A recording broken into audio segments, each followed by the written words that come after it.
নমস্কার বন্ধুরা, আজ আমি আপনাদের দেখাবো আটা দিয়ে চাউমিন, যেটা খুব সহজেই আপনারা বানাতে পারেন। চাউমিন বেশিরভাগ ময়দাতে হয়, কিন্তু এটা ঘরেতে যদি বানিয়ে নেন আটা দিয়ে ভীষণ হেলদি হবে। আপনারা ছোট বাচ্চাদেরকে এই টিফিনে দিতে পারবেন। ভীষণ সহজ রেসিপি আর হেলদি, দারুণ লাগে খেতে। আপনি দেখে বুঝতেই পারবেন না যে এটা আটা দিয়ে বানানো। তো নমস্কার বন্ধুরা, বেঙ্গলি নাগরাতে আপনাদের সবাইকে স্বাগত। তা চলুন। এটা দেখুন, আমি নমকিন মেকার নিয়েছি, মানে এখানে আপনারা ভুজিয়া যে কোনো কিছু বানাতে পারবেন। নমকিন ভুজিয়া হোক কিংবা যে কোনো কিছু আটার চাউমিন, ম্যাগি, নুডলস কিছু বানাতে পারবেন। আচ্ছা, আমি এই আটাটা 2 ঘন্টা আগে মেখে রেখেছিলাম। এটা মাথায় রাখবেন, এই আটাটা যেন একদম শক্ত হওয়া চাই, একদম নরম যেন না হয়।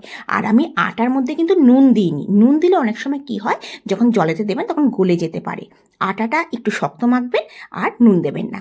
আচ্ছা, বাসি আটা অনেক সময় বেঁচে গেলে সেটাও করতে পারেন। আচ্ছা, আমি যে এই নমকিন মেকারের মধ্যে যে মানে ডিজাইনটা দিয়েছি সেটা চাউমিনের বড় বড়, যেটা চাউমিন হওয়ার, আর মধ্যে ছোটও আছে, আপনারা ছোটও দিতে পারেন। আচ্ছা, প্রথমে আমি অয়েল ব্রাশ করে নিলাম, কারণ খুব সহজেই মানে আমি যখন বানাবো এটা খুব সহজেই তাড়াতাড়ি কড়াইয়ের মধ্যে চলে আসবে।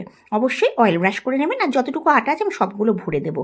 এই আমার যে নমকিন মেকারটা রয়েছে সেটা একটুখানি শক্ত, একটু করতে একটু অসুবিধা হয়, তবুও আমি মাঝে মধ্যে কিন্তু এটা চাউমিন মানে পাতলাটা যেটা হয় সেটাও বানিয়ে নিই। আমাদের বাচ্চাদের ভীষণ ভাল লাগে আর ভীষণ হেলদি। দেখুন, অনেকগুলো ডিজাইন আছে এখানে, কম করে 5-7টা ডিজাইন আছে। ভুজিয়া, যে নমকিন ভুজিয়া হয় সেটাও বানানো যায়। আচ্ছা, আমি এইদিকে কড়াইতে জল দিয়ে দিয়েছিলাম, আর জলটা একদম টকবক করে যখন ফুটে উঠেছে তখন কিন্তু আমি এটা বানিয়ে নিচ্ছি। এইটা দেখে আর খেয়ে বুঝতে পারবেন না যে এটা আটার। আমি কিন্তু একদম হেলদি ওয়েতে বানিয়েছি, আর আমি ঘরেতে কিন্তু আটারই বানাই। আপনারা এর মধ্যে ইচ্ছা করে ময়দা দিয়েও বানাতে পারবেন কিংবা আটা ময়দা মিশিয়েও বানাতে পারবেন। আচ্ছা, আমি দেখুন জলটা যখন একদম টকবক করে ফুটে উঠবে এইটা আমি বানিয়ে দিয়ে দেবো। আর মানে অনেকে কি অসুবিধা হয় কড়াই দিতে, কারণ কড়াই অনেকটা গরম ভাবটা হাতে আসছে। তাহলে আপনারা কি করবেন, আগে থালার মধ্যে আগে বানিয়ে নেবেন, বানিয়ে নিয়ে তারপর যখন জল ফুটবে তখন দিয়ে দেবেন। আচ্ছা, এমনি করে আমি দিয়ে দেবো, আর বেশিক্ষণ না, ঘড়ি দেখে 3 থেকে 4 মিনিট আমি একদম টকবক করে ফুটিয়ে নেবো। বেশি কিন্তু ফোটাবো না, তাহলে কিন্তু গলে যাবে। আর আটার মধ্যে কিন্তু একদম নুন দেবেন না। কি হবে, যখন গলে যাবে নুন দিলে অনেক সময় কি হয়, মানে ফেটে যেতে পারে, মানে ওটা কিন্তু একদম ভালো হবে না, ঝরঝরে হবে না। দেখুন, আমি টকবক করে 3-4 মিনিট আমি ফুটিয়ে নেব। তারপর এটাকে একটা চুবড়ির মধ্যে দিয়ে দেবো, দিয়ে একদম ঠান্ডা জল দিয়ে দেবো। এইটা বানানো ভীষণ ইজি। আর আপনারা বাচ্চাদের কি সবসময়, বাচ্চা এমন বাচ্চা নেই যে ভালোবাসে না চাউমিন ম্যাগি, সব বাচ্চাই ভালোবাসে, বড়রাও তার সাথে সাথে ভালোবাসে। তো আপনারা এইভাবে আটার বানিয়ে দেবেন, এত দারুণ লাগে। একবার অবশ্যই আমি যেইভাবে বানিয়েছি বানিয়ে দেখবেন, দারুণ লাগবে। আচ্ছা, আমি এটা কি করলাম, স্টিলের চুবড়ির মধ্যে দিয়ে দিলাম, আর 1 গ্লাস ঠান্ডা জল আমি এর মধ্যে দিয়ে দেবো। দিয়ে এটাকে ভালো করে একটুখানি মানে ধুয়ে নেবো। এটা অবশ্যই ধোয়া দরকার, তাহলে কি হচ্ছে, গরম ভাবটা যে থাকবে অনেক সময় কি হবে, গলে যাবে, মানে চাউমিনটা গলে যেতে পারে।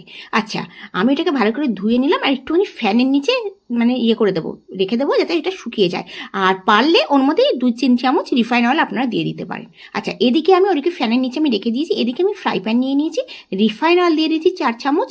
আর আপনারা সর্ষের তেলে দিয়েও বানাতে পারেন। আর এতে আমি 2টো বড় সাইজের পেঁয়াজ কেটে দিয়েছি। আর 10 থেকে 20 সেকেন্ড আমি এই পেঁয়াজটাকে আগে ফ্রাই করে নেবো। একটুখানি জাস্ট কাঁচা ভাবটা চলে যাবে, তারপর আমি 4-5টা কাঁচা লঙ্কা কুচিয়ে দিয়ে দিয়েছি। আপনারা অবশ্যই কাঁচা লঙ্কা দেবেন, আর যদি বাচ্চারা পছন্দ না করে কাঁচা লঙ্কা স্কিপ করে দেবেন। আপনারা এর মধ্যে একটু চিলি ফ্লেক্সও দিতে পারেন। আচ্ছা, পেঁয়াজ আর কাঁচা লঙ্কাটাকে আমি নেড়ে চেড়ে নেবো। আচ্ছা, চাউমিন যেরকম হয় আপনারা বাকি সবজি এর মধ্যে দিতে পারেন, শিমলা মির্চ, গাজর। আমি সিম্পল আজ আলু আর মটর দিয়ে বানাবো। একবার আমি যেইভাবে বানাচ্ছি ওকে বানিয়ে দেখবেন, দারুণ লাগবে। আচ্ছা, আমি একটা বড় সাইজের টমেটো কেটে নিয়েছি, মাঝখান থেকে বীজটা ফেলে দিয়ে টমেটোটা দিয়ে দিলাম। আপনাদের পছন্দ না হলে আপনারা স্কিপ করতে পারেন। আচ্ছা, টমেটোটা দিয়ে এবার নাড়াচাড়া করব। এবার আমি একটা বড় সাইজের আলু ছোট ছোট করে কেটে নিয়েছি। আপনাদের আলুর পছন্দ না হলে আপনি স্কিপ করে দিতে পারেন। আচ্ছা, এর মধ্যে আলু আমি দিয়ে দিলাম। আলু দিয়ে এবার আমি আলুটা কিন্তু 2 থেকে 3 মিনিট একটু লো ফ্লেমে ফ্রাই করে নেবো, যাতে আলুটা কী হবে, কাঁচা ভাবটা চলে যাবে, একটু সেদ্ধ হয়ে যাবে। আলুটা সেদ্ধ হয়ে যাওয়ার পর আমি ফ্রোজেন মটরশুঁটি দিয়েছি। এখন তো গরমকাল, মটরশুঁটি তো পাওয়া যায় না। আমি ধরুন 1 কাপের মতন মটরশুঁটি দিয়ে দিলাম। এই মটরশুঁটিটা দিলে দারুণ লাগে। একবার আলু আর মটরশুঁটি দিয়ে বানান। আর আপনারা যদি ডিম পছন্দ করেন, ডিমটাও ফাটিয়ে প্রথমে অমলেটের মতন করে ভুজিয়া মতন করে নিয়ে আপনারা ডিম দিয়ে দেবেন। আচ্ছা, আমি আরেকটুখানি মটরশুঁটি দিলাম। মটরশুঁটিটা ভীষণ ভালো লাগে, আমাদের ছেলেরা ভীষণ ভালোবাসে। আপনারা অবশ্যই মটরশুঁটিটা দেবেন। আর এটা ফ্রোজেনওয়ালা মটরশুঁটি, খুব চটজলদি তৈরি হয়ে যায়। আচ্ছা, এরপর আমি কি করব, 1 চামচ দিয়ে দেবো নুডলস মশলা। আপনারা নুডলস মশলার জায়গায় ম্যাগি মশলাও দিতে পারেন, পাস্তা মশলাও দিতে পারেন, কিচেন কিং, গরম মশলা যেটাও দিতে পারেন। আমি নুডলস মশলা দিলাম, আর 1/2 চামচ দিলাম কাশ্মীরি মির্চ, আর একটু করে চিলি ফ্লেক্স দিলাম। একটু হালকা ঝাল লাগবে, ভাল লাগবে খেতে। সব কিছু দিয়ে আমি নাড়াচাড়া করে নেবো। গ্যাসের ফ্লেম কিন্তু লো টু মিডিয়াম রাখবো, একদমই হাই করবো না। তারপর আমি দিয়ে দেবো এর মধ্যে টমেটোর সস, 2 চামচের মতন টমেটো সস দিলাম। কালো সসটা আছে সেটা একদম হাফ ঢাকনা মতন দিলাম, বেশি দিলাম না। টমেটো সসটা বেশি দিয়েছি, ধরুন 2 চামচ। আর এই কালো সসটা দিয়েছি, মানে সোয়া সসটা দিয়েছি আমি 1 চামচ। আচ্ছা, দিয়ে আপনারা এছাড়া চিলি সস দিতে পারেন, গ্রিন চিলি সস দিতে পারেন। আমি এবার নাড়াচাড়া করে নেব। আমি আর কিছু দেবো না, শুধু টমেটো সস আর সোয়া সসটা দিলাম, দিয়ে একদমই নাড়াচাড়া করে নেব।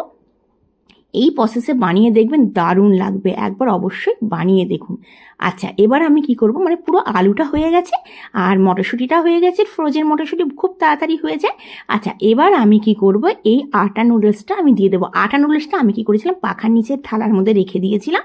আর আপনারা ইচ্ছা করলে আটা চাউমিনের মধ্যে, মানে আমি যখন সর্ষের মানে রিফাইন অয়েল 2 চামচ দিয়ে দিলাম, তখন কিন্তু আপনারা ওর মধ্যে একটু করে নুনও দিয়ে দিতে পারেন। নুনটা আমি কিন্তু তখন আর দিইনি, নুনটা কিন্তু আমি পরে দিয়ে দিলাম। যখন আমি কাশ্মীরি মির্চ দিয়েছি তখনই সব নুন টুন দিয়ে দিয়েছি। আচ্ছা, এবার আমি এতে কিন্তু হলুদ দিইনি, এটা মাথায় রাখবেন, চাউমিনে কিন্তু আমি হলুদ দেবো না।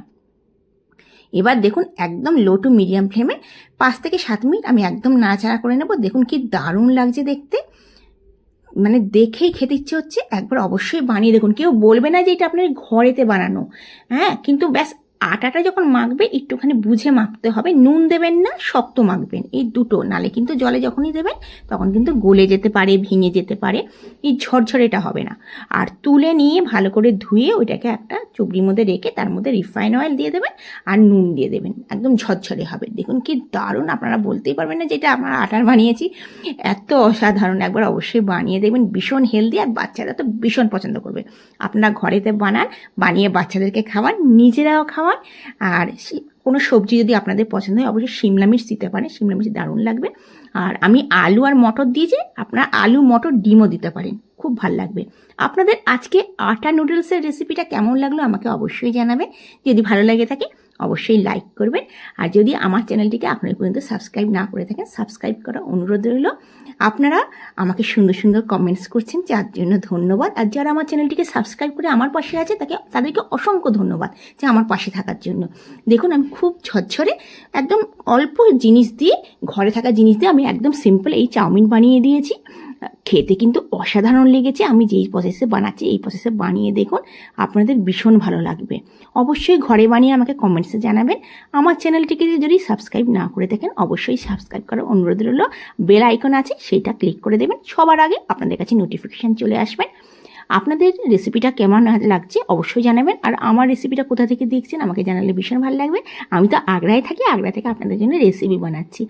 আচ্ছা, আবার আসবো নতুন দিনে নতুন ভিডিও নিয়ে। আপনারা ভালো থাকবেন, সুস্থ থাকবেন এই কামনা করে আজকে রেসিপিটা শেষ করছি। Bye bye.